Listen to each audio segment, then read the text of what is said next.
Evening, everybody. Welcome to the Arsenalholics podcast.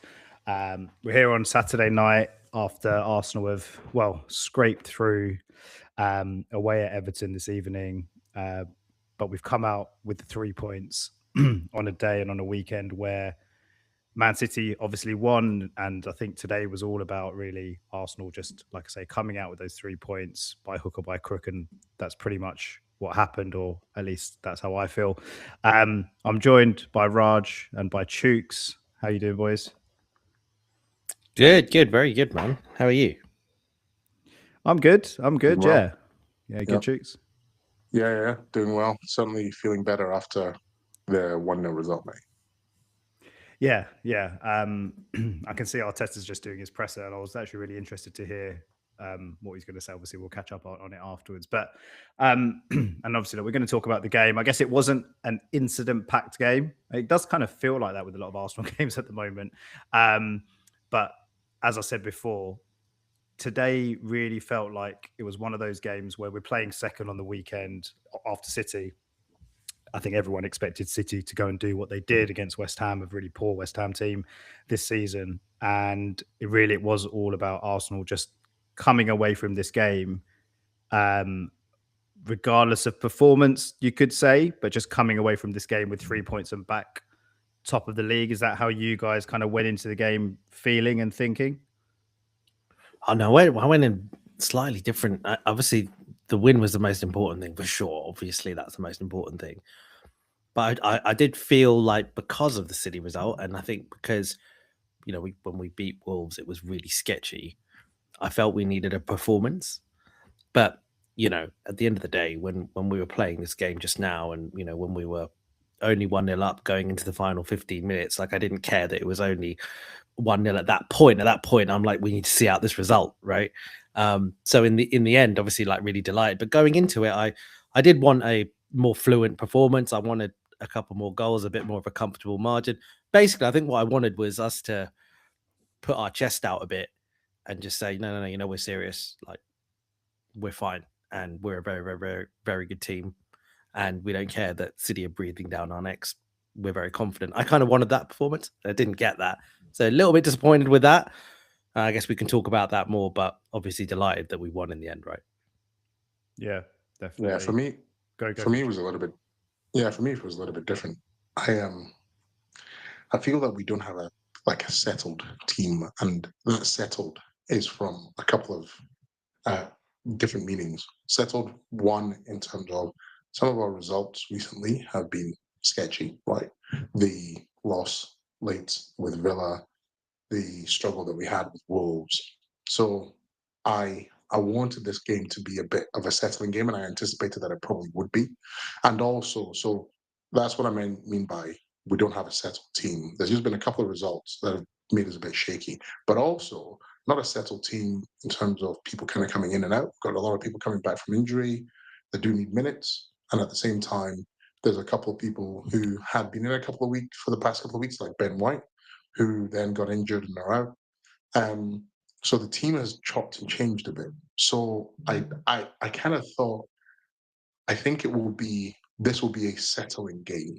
I don't think we're going to necessarily go around the pitch with swagger, but I think it will be a game where we'll get the win, everyone will be satisfied with it, and then we think, okay, some people have had a chance to get on the pitch, play together again, try and get some of those lines and those movements flowing, and then from there, hopefully, sets us up well going into the bigger festive period with 2 wins behind our back. So that was my anticipation of what the game potentially would be like. Yeah, I think the point you just mentioned, Chooks, about kind of the fixture schedule coming up and who we've got over the next few games and who City have got. Obviously, we'll talk about that maybe towards the end of the episode, because I think that's really interesting as well.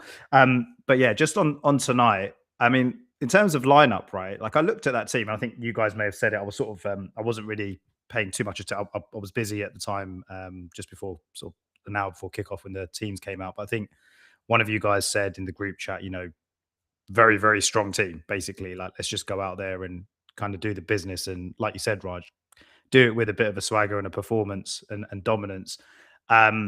yeah, when I saw that team, I don't know how you guys felt just in terms of selection and even though we have some key players still absent, I guess mainly I'm looking at Gabriel in defense, but I mean, you're getting very close to what you might argue is our strongest kind of 11. And when you look at the bench, right, like that was a stacked bench.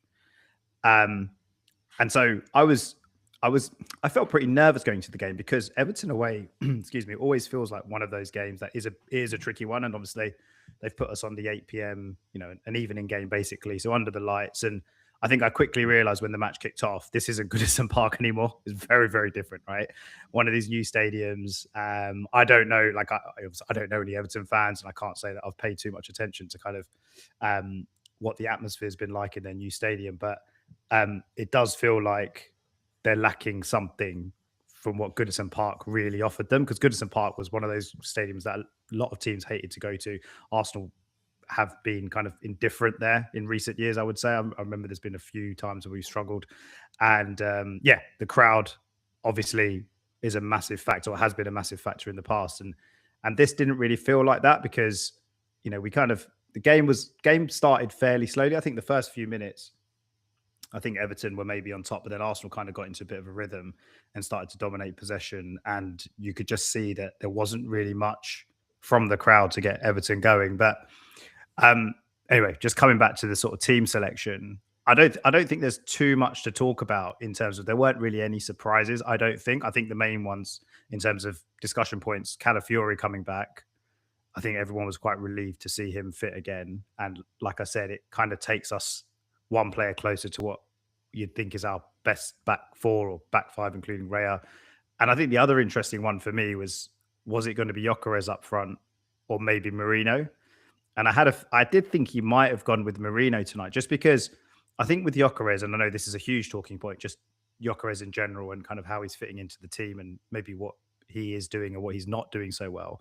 But I think with Gyökeres, with the two centre backs that Everton have got, I was a bit worried that it's going to turn into another one of those matches where he's just battling the two centre backs the entire game, as opposed to doing what he's really good at, which is running off defenders and making those runs, and hopefully our attacking players finding him with balls in behind, balls over the top. And there were a couple of times where that did happen, but again, it did feel like he was having to do that kind of dog work, really. And I thought maybe for that reason, for that reason as being one of the reasons, he might go with Merino. Obviously, Merino has been in pretty good form recently. But yeah, look, sorry, I'm talking on about this. But just in terms of team selection, guys, like that was my thoughts. But would you have gone with anyone different? Would you have gone with maybe Merino instead of Gyökeres, or were you pretty happy with how we lined up?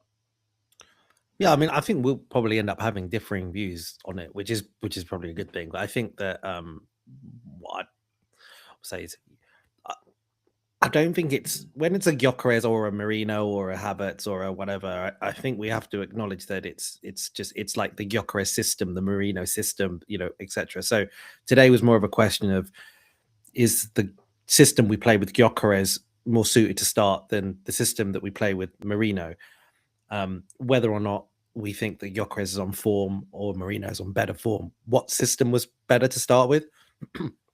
And I thought he would go with Gyökeres, partly for that reason, partly because I thought the Gyökeres system would be better, because I think that when you're away from home, there's always that chance that they're probably not going to deep block. You might get some space in behind. We might be able to therefore get Gyökeres to run onto it, and we don't therefore need to play with the kind of false nine type vibe that we end up playing where Merino is there. So I thought he'd do that. I also think there might be a bit of motivation and psychology around this. If you're Gyökeres and you're fit, how would it feel if Arteta says, actually, I prefer to play Merino today, knowing Merino is, it's not like you're saying, oh, I prefer to play Gabriel Jesus. If you're saying I prefer to play Merino, you're genuinely saying, I prefer to play the guy who's not actually even a striker than play you. So there's a bit of psychology there. So yeah, I think with all of that in mind, I think that it wasn't a surprise for me that Gyök started. I think the rest of the team was fine. Maybe, I wouldn't say a surprise, but He could have gone Martinelli to start, just 'cause, again, we're away from home and, play, better on the counter because he's quicker and etc. And he's also probably a bit better defensively than Tross. But other than that, you're right, Mize. When I saw that lineup, I was like, yeah, really, really pleased with it. Really pleased that Calafiori was back in there. I think it's massive. It's interesting, right? From the beginning of the season where it was more of a, oh, this is interesting, to I wonder, some games will he go Calafiori, sometimes will he go MLS, to now it being our first choice left back is Calafiori type vibe, right? I think we all feel much more reassured when he's in the team. So yeah, overall really pleased. I imagine, Chooks, you'll have some things to add, maybe a contrasting view on the striker situation. And in short, the team that he picked today, I think, was the team he had to go with, because I don't think there is a Gyökeres system or a Marino system. I think there's just a system. And at the moment, Gyökeres is still finding his feet within that system. And so he's got to play him, and he's, to try and ensure that it becomes more and more synthesized in terms of the way that they play. But I don't think necessarily it's still Gyökeres' fault that he's not playing at the level that he could, because I just don't think the system is set up for him to be successful, right? And we saw the videos of, Odegaard. He could have passed it through in the last game and he didn't, and Gyökeres was making the runs. So I think he's got to play Gyökeres. But my view is, and especially in these kind of games, the Evertons and the Wolves, but I would genuinely question if, let's say, we are away at Chelsea or we are playing City. I think we do see Marino start. That's my view. With the false nine, I don't think we see Gyökeres start, because at the moment, I think that is probably our best chance of success against the bigger teams, because with that false nine, especially Marino playing that false nine, he adds a lot more to the game. The other interesting thing was when Jesus came on, Jesus showed how much of a different player he was to Gyökeres, right? You saw, Jesus, he's not like the quickest, but he could do the runs, but he drops back, he can pick up the ball, he can hold up the ball, he can also battle with the strikers, but there's a different art and technique that he uses to Gyökeres, who's basically just an upfront bull, right? And Jesus was actually, I thought he was pretty effective in terms of the way that he played when he came on. So I don't think the system currently is set up really for Gyökeres to be as successful as he could be. The question is, does Arteta change that or not? Still a big question mark for me. I don't know if he does. Yeah. I think the Jesus point is really interesting, because you see, he's come back and he looks pretty fit considering how long he's been out for. He looks pretty sharp. I know he's not scored yet, and I know, maybe that will come. He's had a few chances in the games that he's come on as a sub, but like Arteta's obviously trusting him pretty early on, I would say, in terms of his return. He came on 30 minutes to go, 25 minutes to go, something like that today.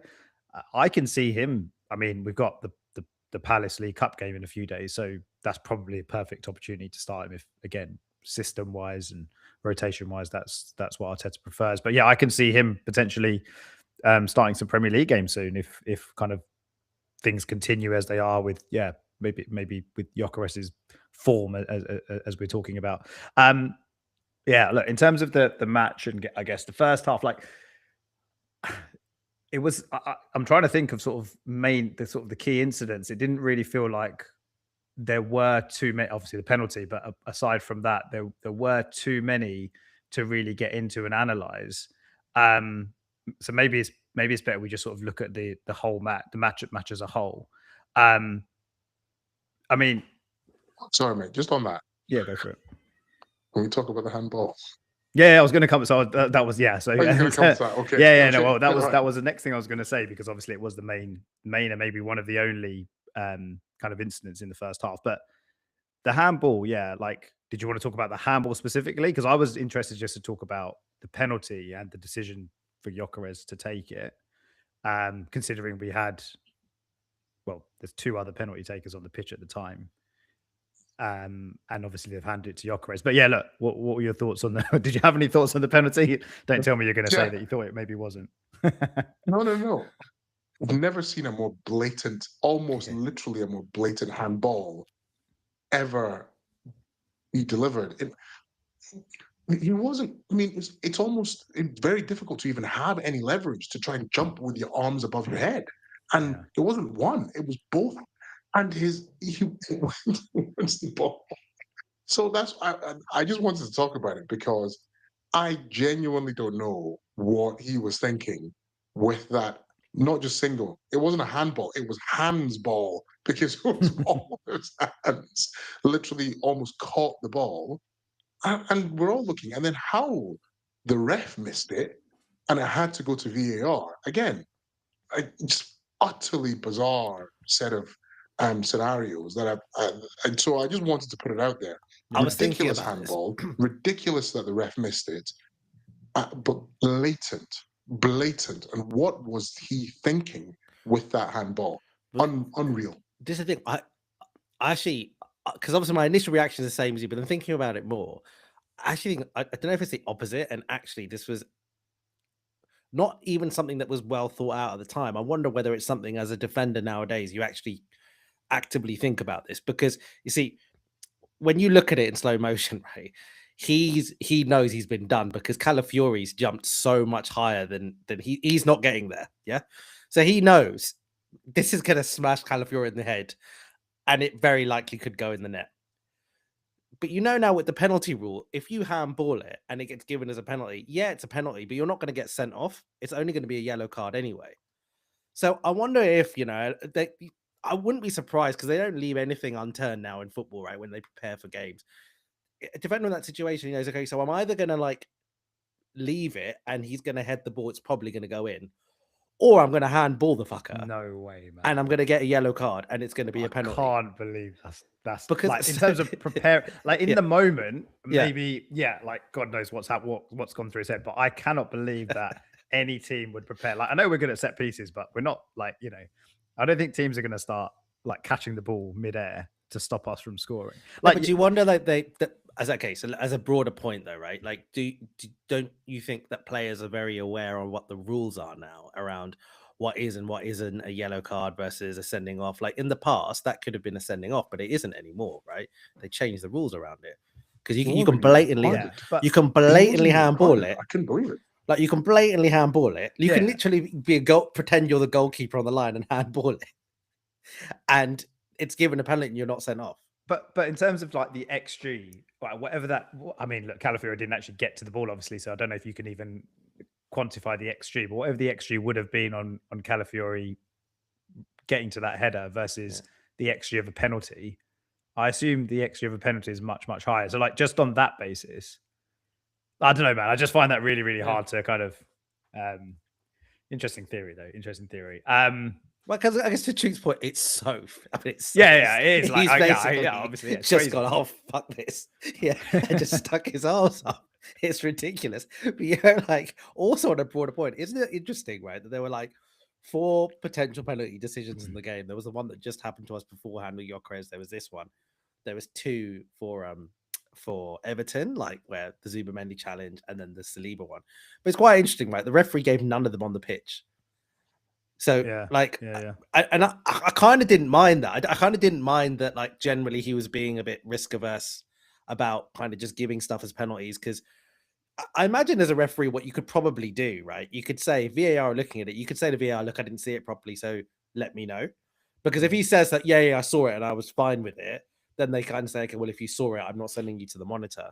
So I don't really mind this strategy so much if referees are going to do that, just to make sure they don't give penalties incorrectly.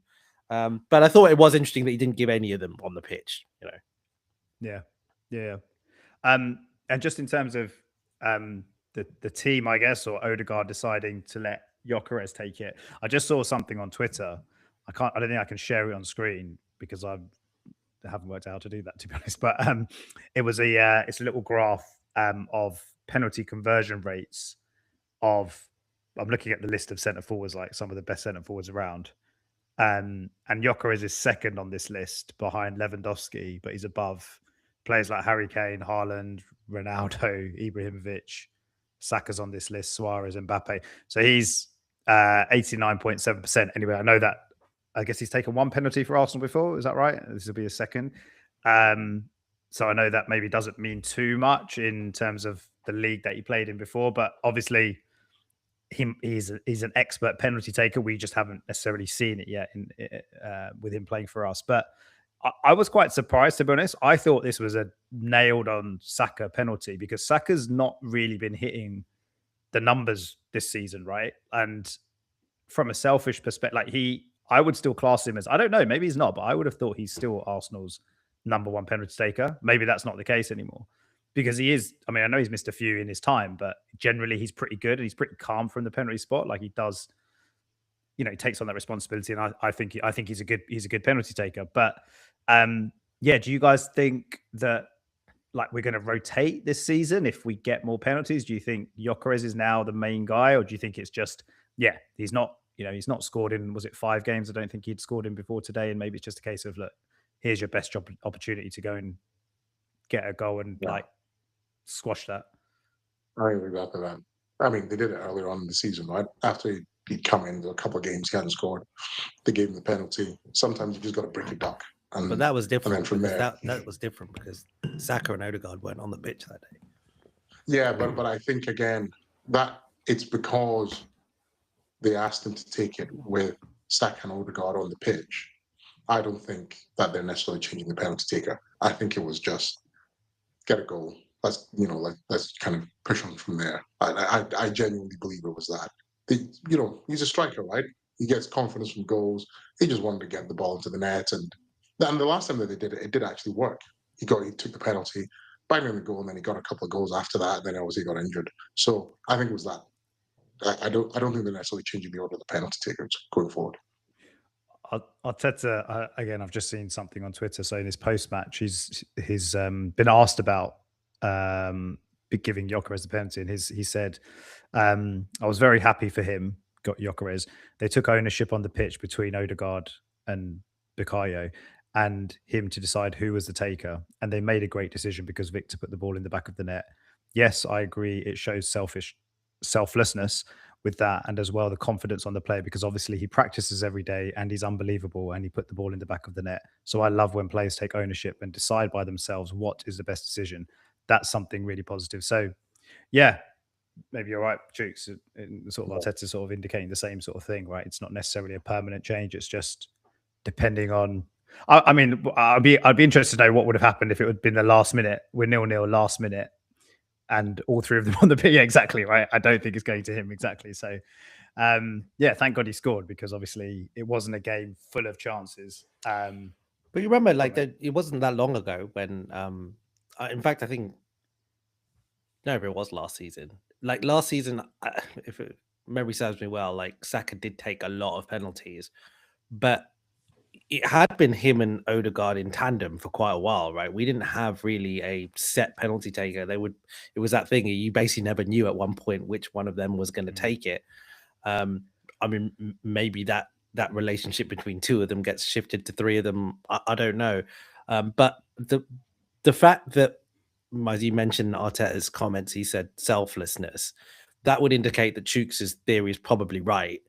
If he's saying selflessness, then he's basically suggesting that, that other player gave up the penalty. So because otherwise it's a bit weird, isn't it? Otherwise it's like you can't go into a situation where you have 3 possible penalty takers and you just say, okay, like, guys, let's figure it out, like, like when it happens. Like, it can't. So clearly, like, there was one of them that was, meant to take it today, and they've said no, like, let him take it, and that's fine by me. It's fine by me for the reasons you said, Miles, as well, because, like, clearly, like, he's not something around it. Like when we did it for Havertz, and Havertz has proven to be an okay penalty taker, actually, because I think in penalty shootouts for us, he's done okay. But that was so obviously okay, like, you haven't scored, mate. Like, we're, I think, 3-0 up at the time or something. Like, go for the penalty. But, this is a case of giving it to someone who is a good penalty taker. Like, he's genuinely like a good penalty taker. And look, by this penalty and the one that he took against Leeds, I'm perfectly happy if for whatever reason we did decide to make him the number one penalty taker, because I love it when players just fucking smash the ball. Like, I think there's a lot of, like, it's like almost unfashionable now. It's only like some of the very, very best that seem to hit it that hard. Like Harry Kane is one of those who just like fucking annihilates the ball. But I think that most other players, even the good penalty takers, don't really like, absolutely wallop it. But I love that. I love the kind of Shearer style of taking penalties. Like, because again, today, right, if like Pickford got his hand to it, it's still gonna go in. Like the damn thing's still going to go in, right? The only way you're going to miss is if it's so wild and you get it off target, or you literally like smash it straight into their chest or their face or whatever. Like, do you know what I mean? Otherwise, I love it. So I don't know. Let's see how it goes. But instinctively, I think, Chooks, you're probably right that like it's, it probably won't be him next time. I don't think we change. I think we stick with Saka. I genuinely don't think. The reason why I think we stick with Saka is because I don't want him to start to feel, the only time I get goals is from penalties, because I think actually that could also have the opposite effect as well. I want it just to be right. Every now and again, fine, he can take a penalty, but Saka's the penalty taker. His job is to score goals in open play, not from penalties. There's just a psychological effect that I truly believe that we will get from him when he just starts to get back the goals. And if it, okay, no, I don't want to go there, because I was going to say if it doesn't happen, because we're not there yet, we're still in there, jury's out, giving him plenty of time. He's got loads of time to actually be able to get going. Like I said, I think it's a system thing, not a Gyökeres thing. So yeah, I don't think it would be right to say he now takes the penalties because he's a striker and needs to get goals. I think we stick with Saka. It is interesting though, Chooks, isn't it? Because like there is an argument to say that they should do whatever the hell they can to just get him firing, and almost like that should be, obviously winning the game's most important thing, but if you imagine all the other things that are important, you imagine like number two, there's an argument to say that just doing whatever you can to get Gyökeres going is the most important thing. And the reason I say that is because it's like, we've just said it with Gabriel Jesus, as you mentioned, like, when he came on, you were kind of glowing and some of the things that you said, and you're right, like, but we also, like, we know what our ceiling is with Jesus. We had him at a really good point in time where he had I think his first season with us. Remember that period? It was unbelievable. It was really, really good. But we kind of knew what the ceiling was. But it kind of established itself as okay, he's probably still not going to be able to get us 25 plus goals a season. He's probably not going to make the difference in some really, really killer games. Like he wasn't doing that. And it felt like our system, whatever it was, it kind of maxed out with him as centre forward. And obviously then we moved to the Kai Havertz system. And obviously there was that half of the season in Kai's like first season when he shifted centre forward, where we were incredible, from January to the end of the season. You remember like where I think the only game we dropped points like twice. We were absolutely incredible. But he didn't really replicate that same level the next season. He still was pretty good in my mind, but he didn't replicate that. There's therefore an argument still of, okay, actually, can we get better with him? Don't know. So there's an argument, I suppose, to say, do we need to push as far as we can to see what our ceiling is with Gyökeres, because we know what the ceiling is with the others, and we haven't won anything of note with the others. So, right, I'm just throwing that out there. I don't necessarily think I agree that that's what we should do. I wonder if that is a possibility, and that might be something they're talking about, amongst the coaching staff. Yeah, Miles, you go ahead, mate. Well, I was going to move on to the sort of the second half, and so yeah, was there something else you were going to mention, Chooks? Yeah, the only thing is, and it's kind of linked to the point I said earlier. I don't know. Like, I don't know if we win anything this season with Gyökeres starting every single game up front. Mainly, just purely because, like I said, the system, I don't think it's set up for him to be successful. Arteta really would need to overhaul the system, the way we play, for Gyökeres to really get Gyökeres firing. But as we have discussed before, right, this system that we have in place is a system we've been playing almost from the start of Arteta, kind of being here. So the way that we look to control games, we use the rights with Saka, a lot. Well, obviously, when we've got the little block, a lot of overlaps. So I don't know if our way really helps Gyökeres, which is why I'm saying I play somebody else up front in some of these. As the season really gets into gear, as we get past the festive period and we're starting to think about end game.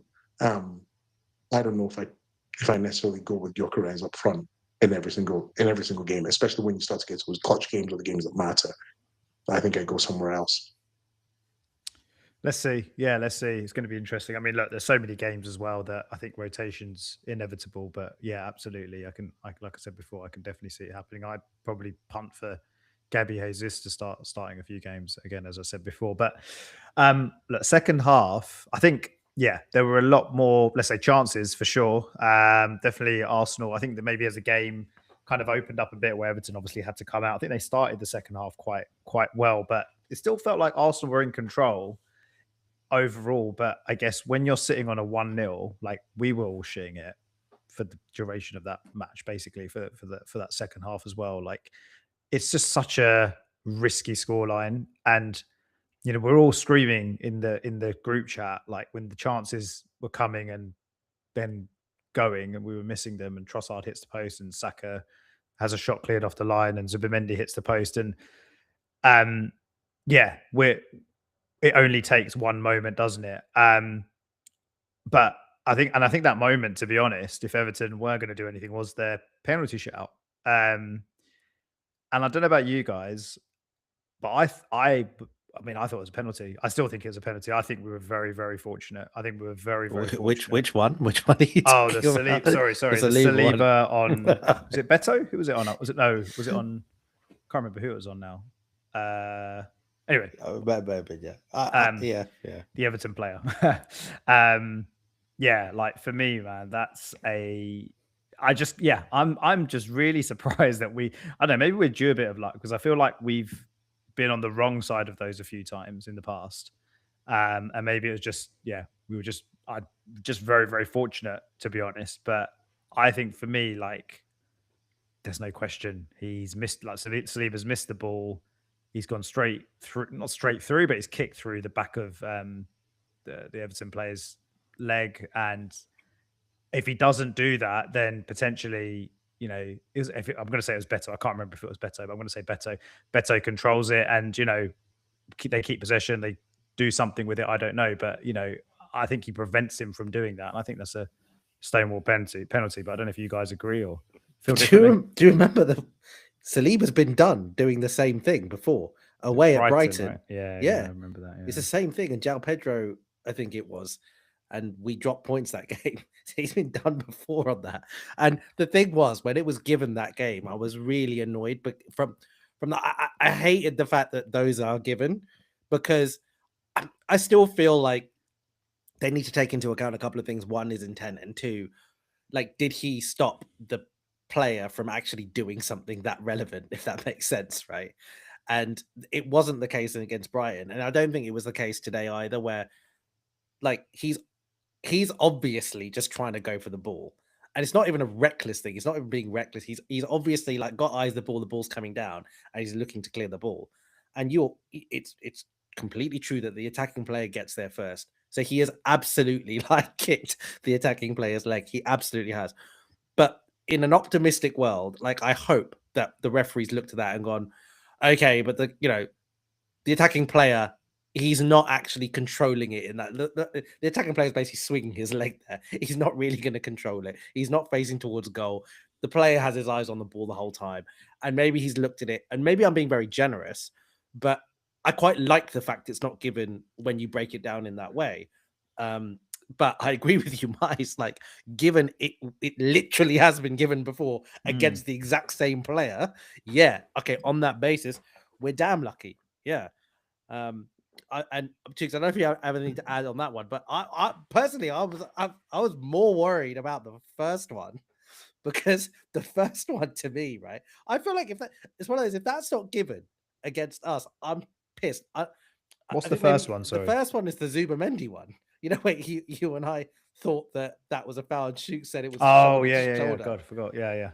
Because But it was that's like, outside the he's box, right? Oh, you in think the it might end, be a that's red right. card? So, well, okay, I mean, so you're right. In the end, there was that debate as to whether it was in the box, but I think they didn't even give it as a foul, right? So it wasn't No. even a case where they thought it was a foul. But I'm like, hang on a minute. Yeah. Like, the attacking player is going through here. Mm. If there isn't contact, he's not going down, right? Like, Zubamendi's not got the ball. He's not. He's clearly gone our shit, and he's sort of dived into it. Whether the first contact was on the shoulder or if there was leg in it, I'm not sure. Mate, if maybe it not being inside the box saved us, maybe, because if it was inside the box, then it's VAR, right? But if it's outside the box, then, like, you know, unless it's a red card offense. So I don't know, but yeah, I think we got away with. But then, do you know what, right? Like, Gyökeres, even though we scored from the penalty that was given, that was a foul on Gyökeres before that. So Yeah. you know, like, I mean, you win some, you lose some, right? Yeah, it's an interesting one. I,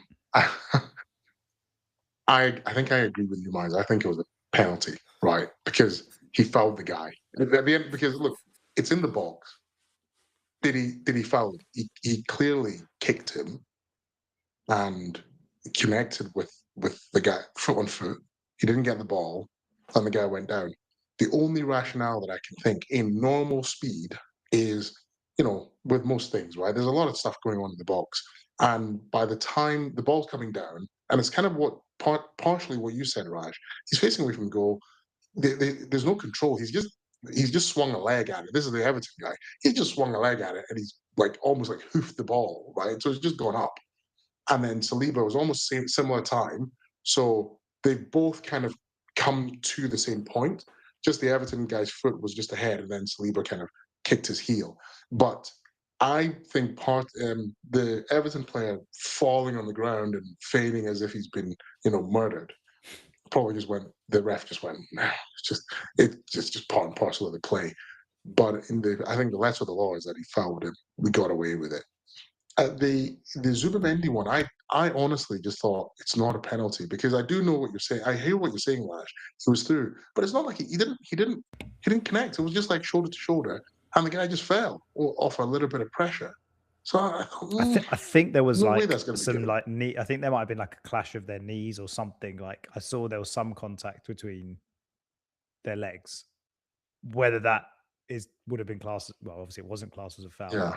The referee didn't, but yeah, that if like Raj was saying, if it was in the box and they'd have reviewed it, that's probably what they look at. But Maybe, yeah. But I thought, on balance, obviously, because the Saliba one and the Zubamendi one was to our favour, right decisions. But the Saliba kick, I held my breath. I have to admit, I held my breath there. Yeah, I mean, when you see the replay as well, and obviously, yeah, you slow it down. Yeah, it's not even slight contact, as we said, right? It's he's just whacked him. He's just missed the ball, obviously, or not missed the ball, but yeah, maybe mistimed the clearance, whatever, and he's just whacked him. So yeah, look, I think we all agree we probably got away with that one. But yeah, hopefully come the end of the season, we won't be talking about that. It's just like we said right at the start, coming out with the 3 points. Yeah, look, I mentioned some of the other chances that we didn't convert. Some very good chances, to be fair, and I'm kind of glad that we were able to create those chances, because from that first half, and even through the game, Pickford didn't have very much to do at all. Obviously, there was the penalty, but I can't think of many other saves that he made, if any. And so it did feel like a game that, going into that second half, we just weren't creating. We were struggling in that aspect, and been a bit of a problem a lot recently, right? The Wolves game again as well felt like a bit of a struggle trying to beat a low block. I'm not saying Everton necessarily low blocked us today, but it just feels like we're facing sort of similar problems every match at the moment, and there's just a few things that don't seem to be clicking for us. Whether that's a Gyökeres kind of conundrum, whether that's Odegaard, isn't and hasn't been in sort of the best form or the form that we saw him in a couple of seasons ago, whether that's an over reliance on Saka, whether that's we kind of don't really know who the best option is down the left at the moment. It seems like Trossard, but it wasn't that long ago we were saying Trossard is not, is probably the wide player that we're all willing to let go if the money came in for him. I don't know, but I just feel like there's a wider, more general. And I'm interested to hear what you guys think. But my thoughts are that there is I don't know if it's a problem as such. Maybe it's something that will kind of almost resolve itself as some of the, because it has been very disruptive with injuries and people have been in and out, and Arteta has had to change it a lot. And maybe with a bit more of a settled team, that side of things does start to improve. But I am concerned that, our build-up play is very, very slow. We have a certain way of playing.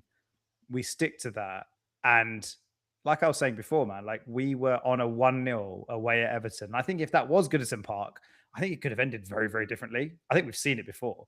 So how sustainable that is for the rest of the season, I do have some concerns. When you look at what City do go and do, yeah, City are not as solid and as strong as us defensively. Absolutely not.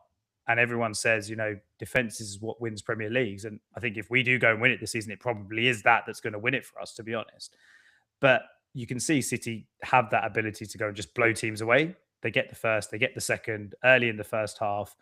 And yeah, and almost secure the 3 points pretty early on, assuming their defense doesn't implode. So I'm basically a question I had for you guys. I'll come to you first, Chooks, is just, do you have the same concerns? Are you kind of worried about our attacking play in recent games? And do you see it changing? Do you think Arteta's going to have to change something? Is it a personnel thing? Is it a system thing? Is it a tactics thing? Or what do you reckon? So interesting this. I have a different take on this, mate. I think we've always had this problem. We've had this problem from the start of the season.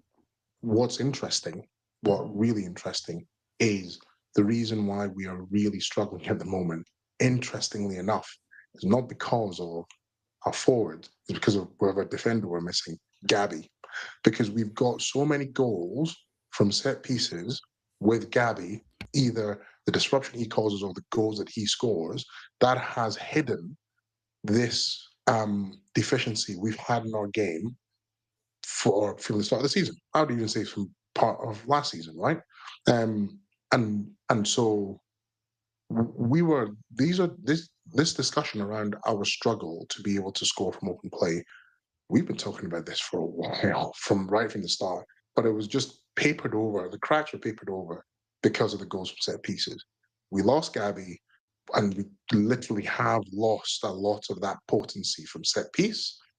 And all of a sudden, it has just laid bare the fact that we really do struggle to score from open play. That is why I am desperate for Gabby to come back. I mean, I was delighted when Calafiori came back. I did feel more settled today in terms of the back four, right? I just felt more calmer. I cannot wait for Gabby to come back, both because of what he does defensively and also what he does for us up front as well. It just gives us an additional avenue for goals. So, but yeah, overall, but to the point that you made, we do have this problem. We've had this problem for a while.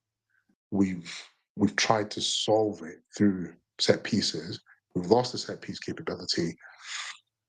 The problem is laid even more to bear. And then when you've got the likes of Gyökeres, who isn't fit for the system, not playing particularly, not being able to play within the system, we see the issues that we have even further. So that's my take on this, mate. We need Gabby back really badly. Yeah, I'm a bit different. I get it. I think that I think it's good. Obviously, we as fans, we will critique all of this stuff, and we will really, really care, and we will want us to be winning games with big margins like all the time. It is really important, I think, to take a step back at moments like this when we analyze and think, we've played 25 matches this season and we won 20. That's like mental. Like, that's a lot of games. Winning 20 out of 25 in all competitions is a really serious thing. And if you look at the Premier League table, Man City have scored the most amount of goals, and they have Haaland, and he's so much better than any striker on the planet. It's like silly, and he's not even like saying he's City's best attacking threat. You sort of struggle. Foden's got a little bit better recently, but I mean, he's basically 80-90% of their goals, right? It's ridiculous. So from relative terms, we are very, very good in attacking sense. If you compare us to City, we're not as good. I'd say it's because they have Haaland. Otherwise, we're very good. Even if you take away set piece goals, like from open play, we still rank up very, very high. So, like, I'm not as concerned about it. And I think that when you look at today, for example, if we had a couple of half chances, I think, before we got the penalty to go 1-0 up. I think Zubimendi missed one. It's like half chance. Rice missed another one. I think it was like half chance. And then the second half, we've hit the post twice. And I think then if you look at that all in all, you think, okay, you go away to Everton. If you come with a 2-0 or 3-0, that's right, really, really solid. And you probably therefore created enough to come away with a 2 or 3-0. I think maybe like I'll sort of just, I suppose, end my point on like you look at Man United the other day. It was really interesting, right? Obviously, Man United 4-4 against Bournemouth. And Gary Neville and some of the other kind of pundits were sort of talking about the fact that this was really good to see. It was really good to see Man United suddenly playing with more purpose and being able to score 4 goals. And I just kept thinking, I was like, the only reason you scored 4 goals is because you played in a way that you also conceded 4 goals. That's the only reason, like, that you were able to do some of those things. Like, you saw when they were attacking, they were going and there were loads of people like kind of bombing forward, and it was like, yeah, it was like really cool to watch. But for fuck's sake, man, Bournemouth like are hardly able to like win a game these days. I mean, they didn't win today against Burnley at home. Like, they're not a good team at the moment. So my point there is that like we're very good defensively, and it will mean that we're not as kind of great in open play. Like there's a natural consequence to it. Like it's not going to be that sexy going forward. But we are just that damn good, like at the back. So I'm a bit more okay with it. Like I think Cheeks, like your view is shared by a lot of the fan base. So like I'm not saying that you are like incorrect, like because I think that like a lot of people would say the same thing. But like I do worry a bit. I think we just got to be a bit careful, because if we suddenly start doing some things that suddenly make us better in open play, I think there is that risk. And maybe then it goes back to a point where you're correct that maybe if you have got Gabriel, actually maybe you can get away with doing that because he's such a leader and he's such a force. And I genuinely think the thing that's so underrated about him, that I think I've only even appreciated since he's been injured, is how much confidence he gives to everyone else. Like it's mad. Like I think, and that includes Declan Rice and Zubimendi, by the way. Like I think that he gives them so much confidence. So yeah, look, I'm okay. I'm kind of okay with it, Mize, to be honest. Like, yeah, look, I hope that when we've got 2 home games coming up, and I hope there's going to be more than just 1 goal a game that we score. I mean, if we win, fine, that's cool. But I think I'm okay with it. I think I'm okay. Okay. Yeah, like Can I just quickly jump in about that point about Gabby, mate? I completely agree with you. Right, it's amazing how much confidence that he does give when he's on the pitch. But I think also what's really interesting is, like, for instance, Gabby's a phenomenal player, right? He's doing brilliantly well. And having Saliba back has been great, short up the defense.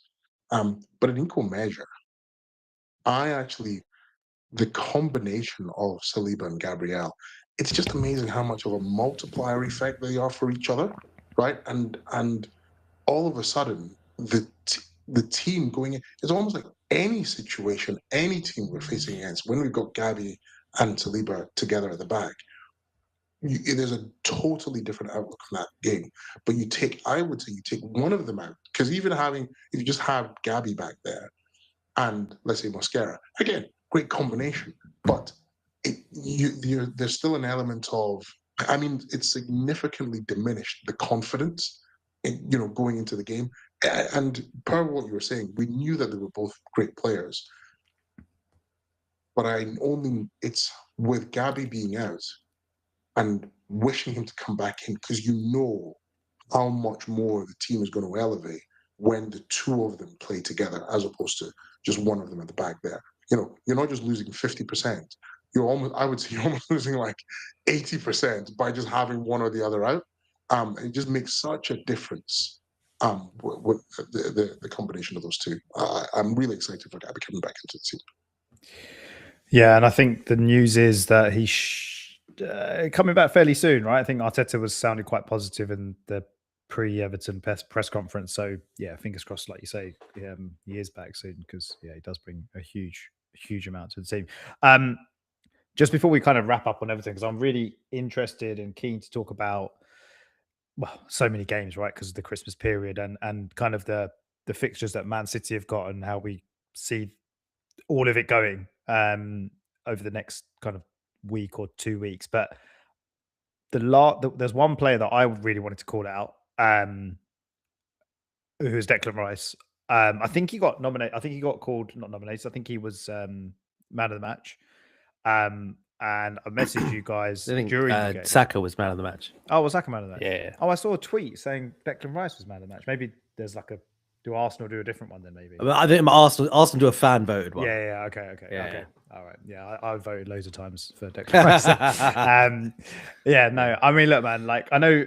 I kind of feel like with Declan Rice, because he's consistently good every single game. Like, he's just very, very consistent with his performances. It kind of goes under the radar a little bit. But I was just watching him today, and mate, the guy is just, like we've said it before, he's just an absolute machine. Like, and I know that's almost like the bare minimum for a kind of box to box midfielder, if you want to call him that.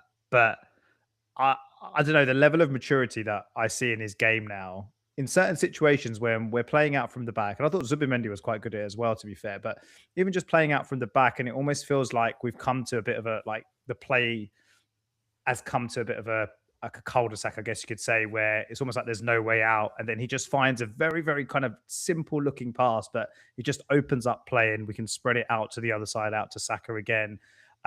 Obviously, we know kind of like physicality wise and just, energy, and like he is all over the pitch. But I don't know, man. I just watched him today and I just thought he looked really, really good yet again. And I think when we did our preview, we'll have to watch it back. When we did our season preview episode in August, I guess it would have been, and we nominated for our player of the season, I think I said Declan Rice. And the reason I said him is for all the kind of attributes and qualities that we all know he's got. But I just felt like if Arsenal were going to win the league this season, they need a number of leaders. We have a number of leaders.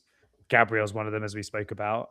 But I just feel like Declan Rice is the guy that just does it on the pitch. Like, he is the kind of like role model in terms of what he demonstrates and what he shows every single game. As I said, just so consistent.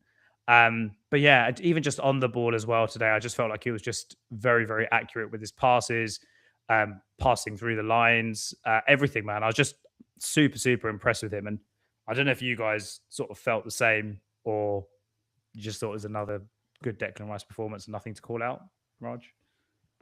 I thought the second half he was really good. Like, I thought he was really good in the second half. Like, I don't think he was. I personally think he was that great in the first half, but not him personally. I don't think any of our guys were that great. So it's not a specific thing on him. And I think the point I make there is that it's quite, when you win, it's quite easy to sort of look at it and kind of look at particularly defensive performances like really positively when you've kept a clean sheet, right? Like, it's very easy to sort of turn around and go like, yeah, everyone. But all it takes is like one thing. All it takes is like one moment. And the thing that disappointed me in the first half was just how much Everton were able to get the ball in the central areas in front of the goal. And do you remember the All or Nothing documentary where Arteta was doing that thing where he was saying like, you'll get a fine, like I'll fine anyone if the ball goes into this area. There was that kind of, I don't even remember that. And that's basically what he was talking about. It was about basically like the ball cannot go in these zones. And we are really good at not allowing that to happen. And the first half, it kept happening. Like, it kept happening. There were times where I'd see it wasn't just Declan, it was others, where they just weren't as sharp to cut it off. And all it takes is one of those. And basically, if the game ends up 1-1 today, or let's say Everton win, like, I don't think we reflect on anyone's sort of performances as being that positive. So like, I don't want to put it down on your general point, because I think because we ended up like winning. If you look at the stats, Declan's stats are really good. Like Declan's stats on how many interceptions he made today, like are really good. Like, so it all looks kind of glowing. I'm kind of getting to that point where with him, I have a very, very similar view to Bukayo Saka as I have to him. We know how good they are. Like they are like really, really, really good players. But ultimately now they need to be part of title winning sides before I can actually sort of say you guys are top. Because I think that like we're seeing more and more, right, where we play okay, we do all right, but for whatever reason, there are some key games, key moments that we can't navigate where we just need someone to step up. We need someone to take ownership. And I think those guys need to be doing it more than they currently do consistently. Because if they do it more, then we win the league. And I think they go into that bracket of like truly, truly top. But, you know, like, otherwise, Miles, I do agree with some of your general statements. He has certainly been one of our best players of the season. You could probably say, apart from Gabriel, because I'd probably say Gabriel's probably been our best player. Unfortunately, obviously, he's been injured for a little while. So if you take that into account, then I think, yeah, Deck is kind of very much like up there, if not Timber and that kind of thing. Like there's a couple, but he's certainly been really good. And I completely agree with your point. If we're to win anything, he has to like be doing incredibly well. And if we've won 20 out of 25 games, I think it is because he's been doing like really well overall. So yeah, I want to judge it at the end of the season because I think partly we just had a few seasons now of like some of our really good players that we wax lyrical about them, and then we kind of just like something's missing at the end. But you know, he is an incredible player, man. Like he's a truly talented player. Some of the stuff he was doing in that second half, I thought was like really impressive, both on the ball, off the ball, both. Like he's one of those very few players who can do things at like an elite level at both, you know, at the defensive side and the attacking side. It's really, really impressive. So yeah, look, top player. I mean, it's interesting, right?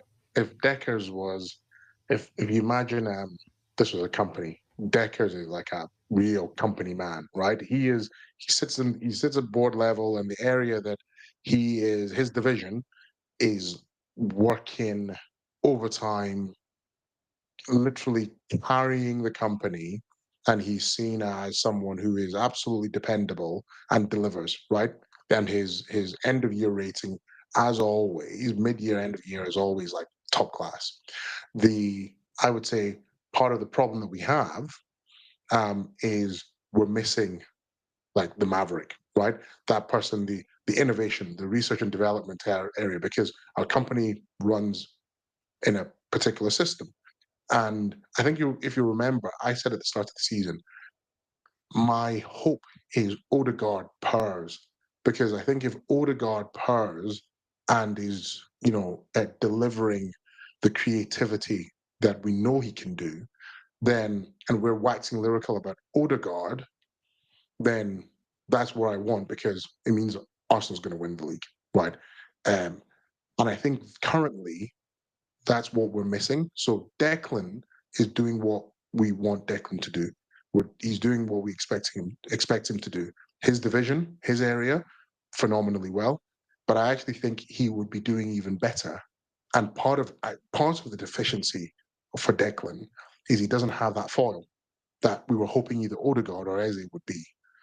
And because of that, that is almost limiting him to how much more, because it's like he's got all the bits, he's done everything, then he's looking for that person who is going to do the creative element that he doesn't have, and they're not there. He takes the free kicks, so there's loads of assists.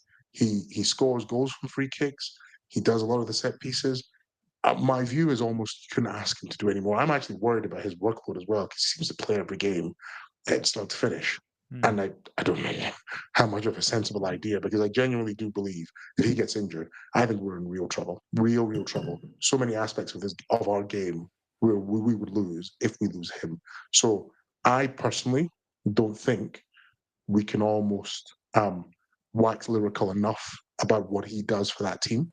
And I think he would be even more impactful and amazing if we had the Odegaard or the Ezes firing, or when they fire the way that we know that they can, then I think you see an even higher elevation of Declan, and what you know what we all want from him, we see it when those guys start to fire as well.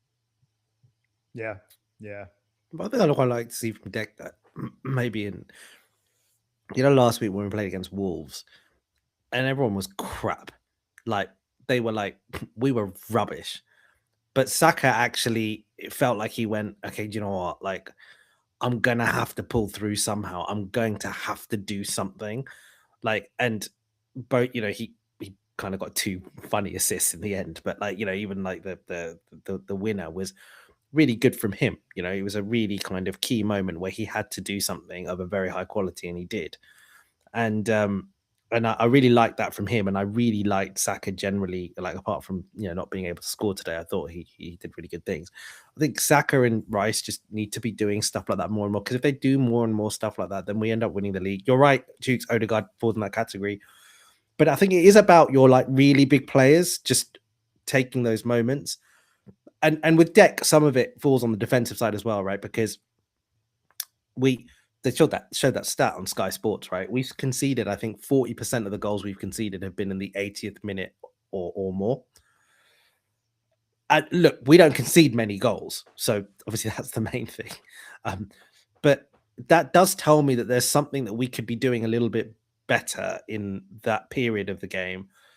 And is that something that Deck can look at himself to say, not necessarily him personally in terms of like the things that he's doing, but is there like kind of a leadership and organization thing that he can elevate to take him to a level of someone like a Roy Keane or a Vieira or whatever, who probably were people who in those moments, it wasn't just what they did, but how they were able to kind of organize and kind of make sure everyone was incredibly like focused and we didn't let things slip.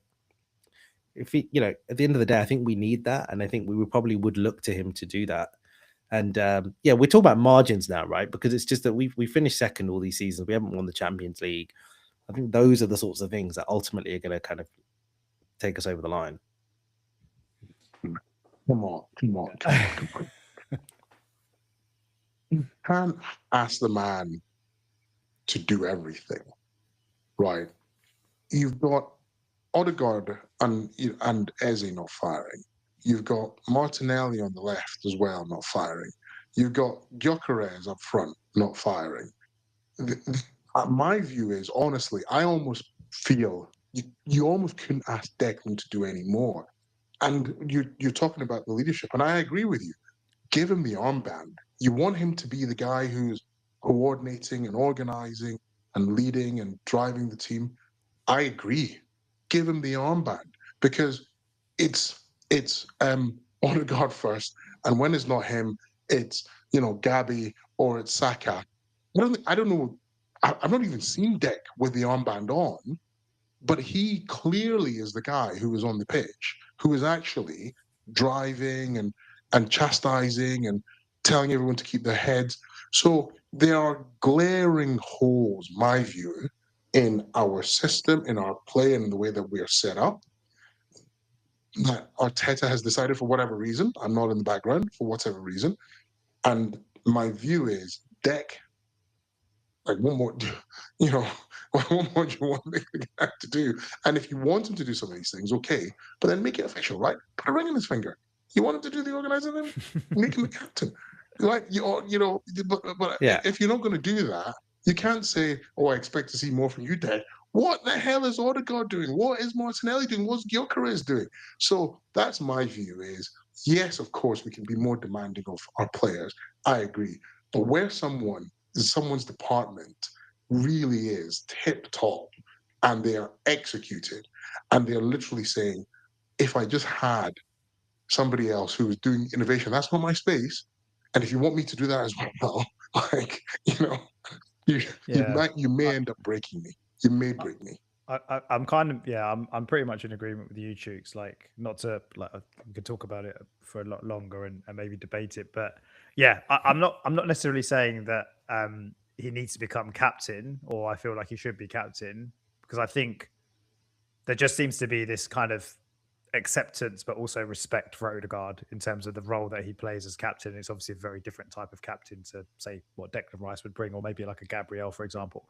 But yeah, man, like I've said it earlier and I've said it before. Like I don't know. I think his level, Declan Rice's level, every single match is up there. I think you very rarely see him put in a stinker, if ever, to be honest. And so I think it's more a case of something like we kind of give some. What would you say was a stinker? Like, as in, you talk about a stinker, like a true stinker, like maybe not a true stinker, but even dropping to like I don't know, like a 6.5 or something, or like I feel like he's always at least a 7 out of 10, if not higher, for me. I definitely disagree. I think we've had conversations during many games over the last couple of years where he's not had 7 out of 10s, and that's okay. I don't expect him to like not have an average. There's probably been occasions, but I'm just okay on a more general base. Like fair enough. Okay, but if you take the Odegaard kind of, if you look at Odegaard, right? We even said it during the game today. Like, is it? Oh, he's just not playing very well at the moment, or is this a bit more of a longer term? Whatever it is, right? Is he just not at the level anymore? Is it a post-injury thing? Like he had injury problems last year and then this season, I think, as well. Like, I don't know, but I feel like we kind of almost give Odegaard a bit of a pass because he will turn up with the odd, like, brilliant assist because he is the captain, because he's a very likable player. I don't know, whatever it is, maybe there are reasons for it. So I don't know. And I think there's other players like Chooks has alluded to that probably deserve not necessarily criticism, because look, we're top of the league at the end of the day and we're top of the Champions League. So yeah, let's like, we don't need to go crazy with it. But at the same time, I think, I don't know, for me, yeah, Rice has been out of probably all of the players, or at least all of the midfielders and forwards. I think him and Saka have been the two most consistent players. I think he's the most, and availability as well, right? Like he's always available. And we just said it, right? You know, Chooks, you just said it. If he gets injured, we probably are really fucked, basically, because there is no one else in the squad like him, and clearly Arteta doesn't really trust Norgard to bring him in for kind of big games or important games. So you're correct, but and just to clarify, right? Like I think part of the challenge here, right, is that trophies do dictate how people look at you. Yeah. If we don't win, I'd say more than one Premier League and Champions League title with Rice won't be held in the same esteem as some of the big names that I've mentioned unless he wins those things. And that doesn't mean he's not like an excellent player. I'm talking about the difference between a 9 out of 10 player and a 10 out of 10 player, perhaps, right? And Chooks, you listed some other players around, should they do more? I mean, you're correct, but some of those players, I don't think it'll ever be a 9. Like Martinelli, I don't think Martinelli's ever going to be like a 9, 10 out of 10 player. I'd even argue that Eze isn't. Like, I'm not, like, there are these players I'm not even putting at the level of Rice. I'm basically saying, if you look across history, all these top teams, even the really, really good ones, they have about 3 or 4 players who are like their main players. And for me, Rice is one of those players. Like he's a £100 million player for a reason. Like he's a serious player. And I have higher expectations of him. I have higher expectations of Bukayo similarly, because they are that good. Like you need a few players like them if you're going to win titles. So that's it. It's really, so again, like, to be clear, I think that he's awesome. He's awesome. Don't get me wrong, right? I look at it's the games that like Wolves, where I get, I have to look at a Rice and I have to look at a Saka to go like, if everyone else is crap, like it's you guys in these moments, because you are the top players, you are the best players. Like you need to do it for us. That's how I feel in those games. So it's those moments, right, that I look at really. The only, again, obviously we could talk about it for ages. The only response, or the response I want to give to that is why Rice, Saka. I agree, and I completely agree with the point about you can't maybe call them. You can't call any of these players really, let's say, world class until they do go and win at least one Premier League, right? But I would probably put Odegaard in the same bucket in terms of like 100%, and I would put our £65 million striker, whatever he was, Gyökeres, in the same bucket as well. I'm not coming here to slander Gyökeres, but you know what I mean? Like 100%. And the only reason I'm saying Rice is because your topic was Rice. Yeah. Okay. Fine. fine. So if you had said Odegaard, I would basically be saying the same shit to you right now. Okay, Right? yeah, fair enough. Yeah. Enough. All right, we should move on because I think we could talk about it for a long time.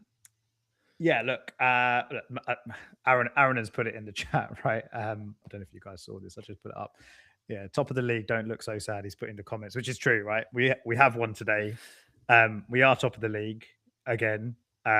We will go into Christmas top of the league, which is very nice. Although I think the last few seasons that has happened before, and obviously we haven't got it over the line.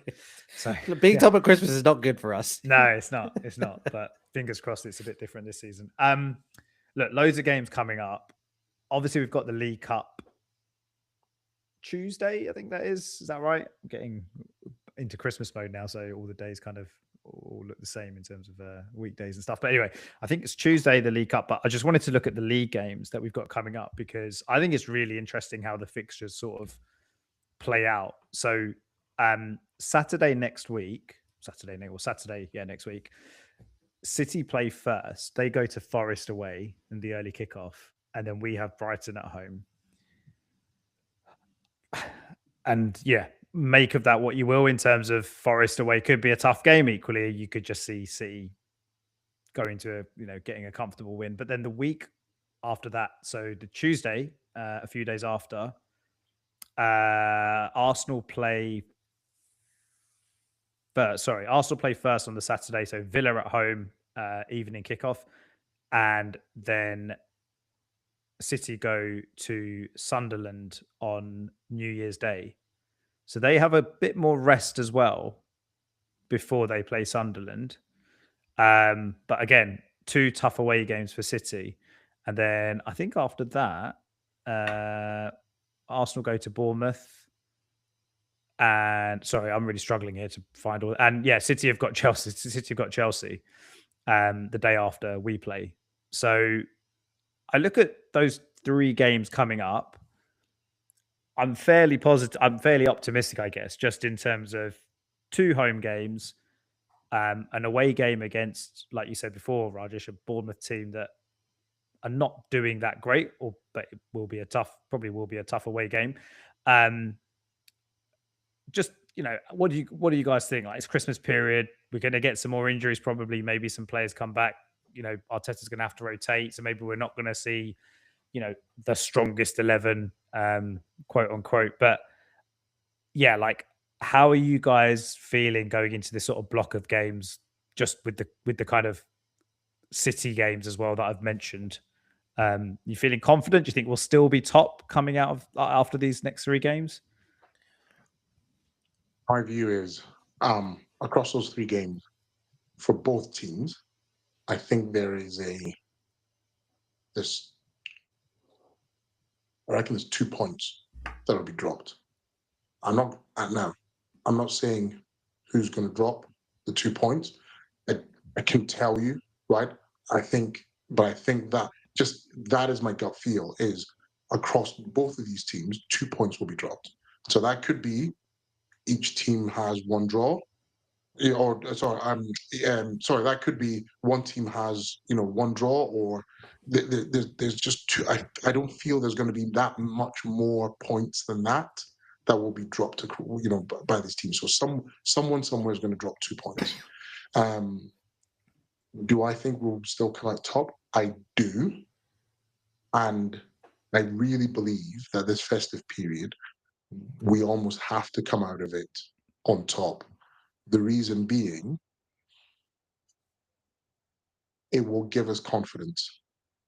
In past seasons, it's always been the festive period in a way that has, just derailed us. A silly loss somewhere, or like injuries that we've incurred, and then from there, everything's just kind of gone to shit. So I truly believe we have to come out of these next kind of 3 games still top of the league, hopefully with players then coming back. And if we do, confidence builds from there, from now to the end of the season. But 2 points are going to be dropped somewhere. Raj? Yeah, I'm a bit worried about the next 3 to 5 game weeks actually. So I don't know. I think Chooks is more confident than I am at the moment because like Villa's going to be hard. It's going to be difficult, right? And like all those I really feel Man City will make short work of Nottingham Forest. I really hope I'm wrong, but I think they'll find that really straightforward. Sunderland, annoyingly, with all their players at AFCON, like I think they'll find that easy as well. Like, just it's really annoying the timing of that. Then because we then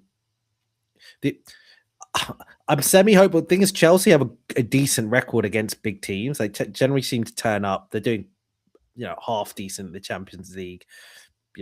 World champions in theory. They did okay. They did fine against us. They're okay in those big games. So they could be someone who takes points off City. But then I look at Chelsea's centre backs like most weeks, and they're just like, come on, man. Like, I mean, I kept Voltemade in my FPL team purely because of this. I was like, Voltemade against like Fofana and Chaloba is a mismatch. So Haaland against those two is going to be a mismatch, right?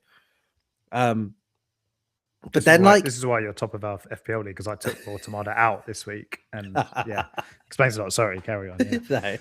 No. But then, like, it'll be interesting to see over the 5-game period, basically, because we then have Liverpool, I think, in 4 games' time at home. So obviously that could be a bit tricky if Liverpool get their act together. But then Man City also go away to United. Yeah, I think after that. So the 5-game period could be quite interesting. Pep's sort of started playing, not mind games. I'm probably harsh to say the mind games. He's just answering questions, but he seems quite confident. He's basically like, yeah, things are going pretty well. There's things that we can do better, but then, Rodri's going to come back soon and that'll be even better. We could say the same thing about Gabriel. Do you know what I mean? Like Gabriel comes back and, we'll start to look a bit better. So I'm hoping that Arteta feels like he's got what he needs to navigate this stuff. We have to like win the games we're supposed to win. Like, and I think at this point, it kind of feels like all of them. Like, we've really got to beat Brighton at home, and we've got to beat Villa. Like, Villa are doing well. Like, it's not going to be an easy game, but we've got to win it. Like, we've got to win our home games. We've just got to win our home games, and then just hope like Man City slip up. Like, I'm not as confident as Chooks is, to be honest. Like, I feel like maybe there's a chance that after this 5-game period, maybe we could sneak back because Man United at Old Trafford against Man City. I can imagine United turning up for that. Like, they're just weird like that, right? So I can imagine them turning up for that. So maybe after the 5-game period, if we, like even if we drop points in 1 game or so, like maybe we could still kind of pop back up then. But yeah, it's going to be tough. If I can quickly jump in, I saw an analysis that said basically after this festive period, and maybe even it might be kind of what you were saying, Raj, after the next 5 games, right? Most of our pretty much almost all of our really difficult games are done for the season, like done. And the we're not even at the running stage by that point, but the rest of the remaining season is all very, very winnable games. Yeah, I think the only one like that you're completely right. I've seen that as well. I think the only one that is obviously we got to go away to the Etihad. We've got to go away to City, and I think then the other one is Spurs, because it's Spurs. We've got to go away to Spurs. But like obviously Spurs are crap. But like because it's a North London derby, it's obviously. But yeah, otherwise you're right. You're totally right. Which is why actually like even though I'm not that positive over the next 5 games, I still feel optimism over winning the league because of what you said. Yeah. Exactly. Because at the start we've had to the season, some of the games then we've even played it just over the last period, and then this next period, right? But once we're out of this, then it is like a downhill slope, if you want, of momentum. So my view is, if we can come out of Christmas, if we can come out of the festive period, 3 games, whether it's 5 games, as you said, Raj, I can get it, but still top, then I am still quietly, but very optimistic about what we do this season.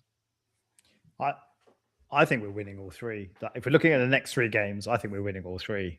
Maybe there's a little bit of blind optimism there, but I just think the squad is looking really good, minus Gabriel, let's say.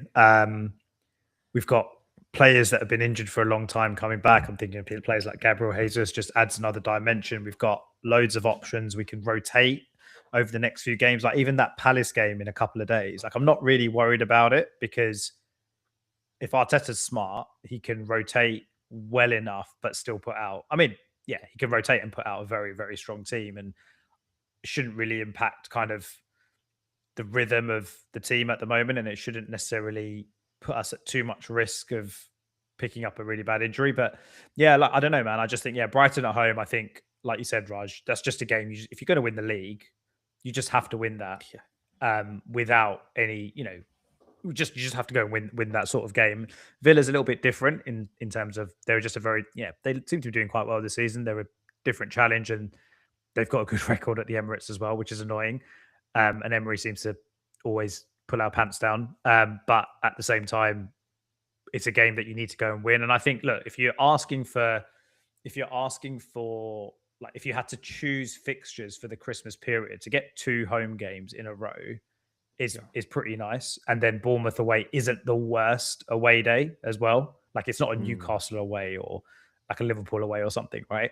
So for those reasons, I'm really positive. And I just think that this team mentality just seems really different. Like I know that we've kind of almost complained a bit about the performance today, and the Wolves performance was really, really bad.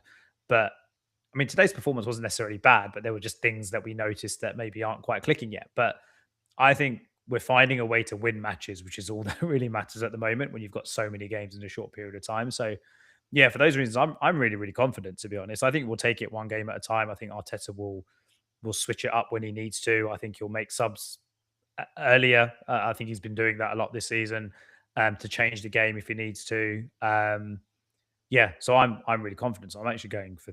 I know we're not predicting as such, but I'm going for 3-3 for those league games. But you make a good argument. Like you're not like the stuff that you're saying isn't like completely like wild thinking at all. Like it's like really. You can see my name's not Aaron, mate. My name's not Aaron. You can see it. Like we're so good at home. We are really good at home. Yeah, been very strong this season. All right, we're talking for a long time, so maybe we'll just do predictions for the Palace game, given that is our next game in the League Cup, and then maybe let's just do Palace for now because I think we've spoken about the league games and how we feel about that. So. Palace in a few days, 2 days before Christmas. How are you guys feeling? I mean, look, do you think we're going to win? And what kind of team do you think Arteta's going to put out? Because we were talking about it again in the group chat a few days ago, and we were kind of having that debate about how important is the Carabao Cup in the context of we could win the Premier League this season, we could win the Champions League this season. How obviously if we picked up a big injury in this game because we played a full strength team or a very strong team, we'll be kicking ourselves. But equally, there's on the flip side for me as well, I do feel like this team just needs to win something. Like I'm not saying that winning the Carabao Cup and nothing else this season would make it a good season, because obviously it wouldn't, right? But I have felt this for a few seasons with this group of players, like winning something, even if it is the lowest priority competition, it does go. I don't know, I think from a player's mentality, it goes a long way to kind of getting that monkey off your back and demonstrating to each other basically that we're able to go and do it in a final. We're able to go and get to a final and then go and win it. It gives everyone around the club a boost, and it might even give them a boost for the rest of the season, given the League Cup final so early on in February or March, whenever it is. So I'm quite keen for us to take it seriously tomorrow. Then you've got 2 legs against Chelsea if we get through, which I think is very winnable. And then it's Newcastle City in the final, right? So I think Arteta will go fairly strong. Like, yes, he will rotate, but I think there'll still be a few big guns in there. I don't think he's going to, like the previous round, was it Brighton in the previous round? And I think he basically played like what you might call a B team, pretty much. Like he rested everyone. I don't think he's doing that on Tuesday or whenever we're playing them. Tuesday, right? Tuesday. Yeah. So I think we'll win. I'll just give my prediction now. I think we'll win 2-1 because, again, Palace, they're struggling a bit, right? Just in terms of games. And their squad is obviously a lot thinner than ours. And I think you saw that today. I mean, getting slapped like that by Leeds is not good. So I think we'll win. I'll go with a 2-1 win, but I think like I say, in terms of starting 11, I think he'll mix it up a bit. There'll be some big hitters out there, but he's got lots of options within the squad to still keep it really, really strong. Jukes, what do you reckon? I've been bouncing between 1-0 and 2-0. I'm going to settle at 2-0, but only just. Yeah, but I think 2-0. I think he will change it. I really hope he changes it, as in the team, and I hope he makes a lot of changes. Mainly because congested fixture list. We know that Christmas is such a bogey period. This is one of those games where, and you want to give other people a chance to run out anyway, right? So do that. Change the starting 11 significantly. Let them get out there, get a bit of air in their lungs, and then fine. Bring on a couple of people for the last 20, 30 minutes if you want. But ultimately, 2-0 with a big change to the team. That is what I would. That's what I predict, and that's what I hope for. Sorry. Yeah, Palace have been getting, Palace got the crap kicked out of them at Leeds just now. Jeez, like 4-1's not messing around, right? And that one was a real consolation before Leeds went and scored a fourth. So they've lost 4 out of their last 8. Palace, like they are really, really patchy. And they've had they'll have an extra day like afterwards, because I think we play the following week on a Saturday. They play on a Sunday, so maybe there's like they probably feel they can push their players a little bit more, but they don't have a bigger squad anyway. So look, all in all, I think we will rotate. We 100% will rotate. Madueke didn't even come on today. Neither did Eze. Like they'll obviously start. Marino will start. Nwaneri will probably start. Like they will rotate for sure. Gabriel Jesus loves playing against Palace. He absolutely loves playing against Palace. Like he'll start. Like so, we will rotate for sure. I hope he does. I hope he doesn't do anything kind of crazy and just kind of goes for it. Because although I agree with you, Miles, I really love to like win it. I think we should go in with confidence, think we can rotate and win. Like we should be like going in with that mentality. So I think we will. I think we will win. I think we'll win. I'm gonna go for 2-1, but I think it'll be one of those 2-1s where it's actually like we're 2-0 up, and then it will be like a kind of a consolation-ish at the end. I think we will overall be quite comfortable. All right, nice. We're all predicting wins, which is good. But yeah, I think we just need to get Palace out the way, and then onto the big boy stuff. Brighton at home the following week, or a few days after. Sorry. All right, boys. Great chatting with you as always. Thanks for staying up so late. We're now into the next day. It's past midnight, so oh wow, yeah. So yeah, thanks for joining me, and thanks to everyone for tuning in. Nice one. We'll catch you all soon. Have a good evening. See you later, guys.